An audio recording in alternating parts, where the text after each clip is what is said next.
we can't attain Iman unless we have it. We will not get unless we spread the salam amongst one another. Unless we spread the salam amongst one another. The one who has Iman, which is saying on the tongue and believing in the heart and acting upon the pillars of Islam. Because Iman is not a claim. Iman is not something one to say on one's tongue.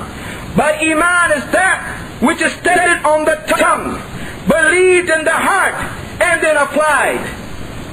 Qawl al-lisan, a statement on the tongue. Ittiqad bil-janan, a belief in the heart. Wa'amal bil-arkan, and in carrying out that by actions. We can't obtain this Iman. And if we don't obtain this Iman, we won't enter the Jannah. Not a second word about the issue. We can't enter paradise. How can we, and we will not have this Iman until we love one another. So this love becomes something that is a condition. That is a shart. That is a condition. That unless we have this love for one another, we cannot achieve Iman. And the only way to achieve this love for one another, or the way in which the Prophet ﷺ indicated in this particular narration, is that we spread the salam amongst one another. Many Muslims believe that it's not something wajib to say, to start with the salam when you greet your brother, to start with the salam. But that what is wajib is to respond to his salam. This is incorrect. This is incorrect. Whenever you see a Muslim, whenever you happen to pass by a Muslim, whenever you observe a Muslim in your presence, you should say Salamu Alaikum. Salamu Alaikum. So this is an important issue. And on authority of Yusuf Abdullah ibn Salam radiyallahu anhu said, I heard the Messenger of Allah sallallahu alayhi wa sallam saying, Ya ayyuhan nasu afshu salam. Ya ayyuhan nasu afshu salam. Oh you people, spread the salam. Wa ad'im at-ta'am, and feed others. Invite people and feed them, or give them sadaqah and feed them. Wasilu al-arham. The other one is after it. Wasilu arham, silat al-rahm. We talked about it before. Another issue forgotten amongst the Muslims, keeping close ties with the family. Wasallu an-nasu niyam, and pray while the people are asleep. What will happen? Tadkhulu al-jannata bis-salam.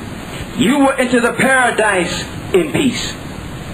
If we want the Jannah of Allah Ta'ala, if we want the bliss and His blessings, if we truly want the garden that Allah Ta'ala has promised, Ya ayyuhan nasu, oh people, afshu salam, spread the salam, wad'im at-ta'am, feed others, wasilul arham, wasilul arham, have good relations with those who are your kith and kin.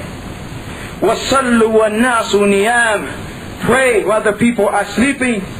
Tadkhulul jannata bis-salam. Guarantee you will enter the Jannah in total peace and ease. So when we look at these narrations, we begin to realize, we start to understand that this greeting that a Muslim is greeted with is not something simple, and it's not something discarded, and it's not something that is taken or pulled from a miser, or something that you're giving someone that is a sadaqah for them or a benefit to them. It's a sadaqah for yourself, and it is something that is a means of you achieving the love for your brother. The love for your brother. This means that we must love one another. That the old must love the young, and the young must love the old. That the rich must love the poor, and the poor must that the men must love the women and women must love the men. The children must love the parents and the parents must love the children. That until this ummah becomes an ummah that truly loves one another, we can achieve Iman. We can claim it all day. We can recite Quran. We can talk about Sunnah and all types of ahadith. We can speak about the etiquettes and the manners of eating and sleeping and so on and so forth. All of that is good. And Islam is comprehensive. It includes all of that. But we want to achieve Iman until we love one another. Until we love one another. Loving one another is a condition for achieving Iman. And achieving Iman is a condition for entering the Jannah. Allah Ta'ala will not allow in His Jannah except those who possess Iman. And He will not, subhanah, give Iman to those except those who love His servants. And we will not obtain this love until we spread the salam. You see, it's not casual. You see, it's not just tradition. You see, it's not something we are saying with no meaning. That it is something that the Lord of the heavens and the earth has legislated out of mercy for His servants. And He has made it a condition to achieve love between us. And He has made it a condition for Iman. For Iman. So ya mu'min if you are mu'min. Or mu'minat, believing woman if you're a believing woman. You will not have this Iman until you love every Muslim walking on the face of the earth. And you will not love every Muslim on the face of the earth until you spread the salam. This is the reality. This is the reality. Look at the darkness in our heart and the darkness in our tongue. We pass by our brothers coldly, as if we never knew them, as if we never saw them, as if when we say salam, it is a sadaqah from us. Wallahi adeen. Wallahi adeen. You want to achieve Iman until you love one another, and you won't love one another. We will not love one another until we spread the salam. Until we spread the salam. Wassalamu alaikum wa rahmatullahi wa barakatuh.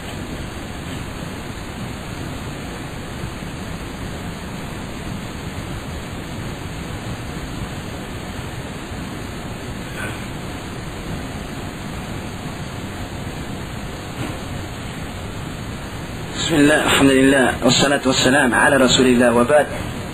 There are etiquettes, manners, and adab for the manner of salam. عن أبي هريرة رضي الله عنه قال قال رسول الله صلى الله عليه وسلم إذا انتهى أحدكم إلى المجلس فيسلم. When you come to a sitting, say salam. فإذا أراد أن يقوم فيسلم. When you want to stand up, then say salam to one another. فليست الأولى بأحق من الآخرة. The first one who came doesn't have more right to this than the last one. And here's a great hadith. And all the hadith of the Prophet sallallahu alayhi wa sallam are great. On authority Imran ibn Husayn radiyallahu anhu قال جاء رجل إلى النبي صلى الله عليه وسلم فقال السلام عليكم فرد عليه ثم جلس فقال النبي صلى الله عليه وسلم 10 ثم جاء آخر فقال السلام عليكم ورحمة الله فرد عليه فجلس فقال عليه السلام 20 ثم جاء آخر فقال السلام عليكم ورحمة الله وبركاته فرد عليه فجلس فقال 30. This individual came in the presence of the Messenger of Allah sallallahu alayhi wa sallam and came in and said Assalamu alaikum. The Prophet sallallahu alayhi wa sallam responded to him. The individual sat down and the Prophet said, this is 10. Another individual came and said Assalamu alaikum wa rahmatullah. And the Prophet sallallahu alayhi wa sallam responded. And that individual sat down and the Prophet said, this is 20. Another individual came and said, Assalamu alaikum wa rahmatullahi wa barakatuh. And then the Prophet ﷺ responded, and the individual sat down, and the Prophet ﷺ said, 30. That just saying Assalamu alaikum brings the reward of 10 hasanah, 10 blessings. And when we say Assalamu alaikum wa rahmatullah, we have 20 blessings.